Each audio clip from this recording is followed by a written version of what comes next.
बोला बोला छठी मैया की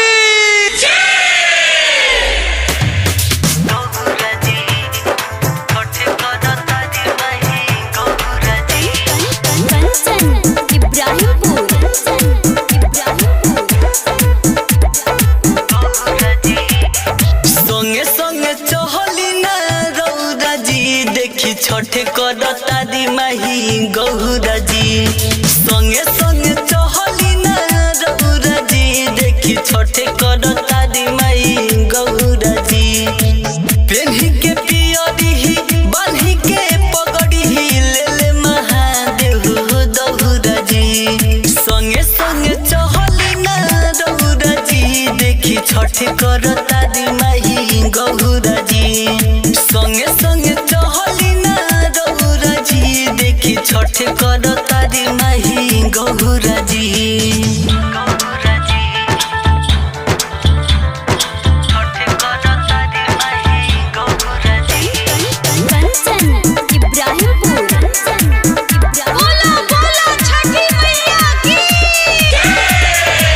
सब देवे गईले हे घाट सजइले हे छठी माई के सब ध्यान लगहिले। गौरा के गोदी में बा छोटे बाला काबा कहली है माई हम रौरी सेवा काबा। चलल घाट है कोसिया भरे है संग में बसा हवा बहुरा जी। संगे संगे चहली ना रौरा जी देखी छठे करता दी माई गौरा जी।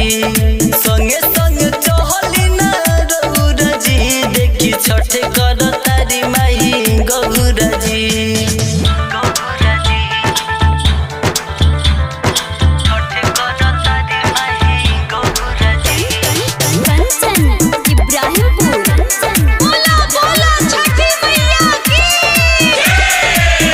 छठे पावन पर सभी मगन बह झिर झिरी बहत पुरवा पवन बा।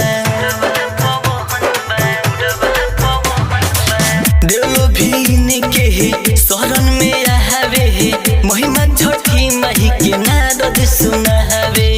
धैले ध्यान जितेंद्र हाथे में लेके अछत चौरा जी। संगे संगे चहली ना रौरा जी देखी छठे करता दी माई गौरा जी। संगे संगे चहली ना रौरा जी देखी छठे करता दी माई गौरा जी। रिकॉर्डिंग स्टूडियो महना चौक।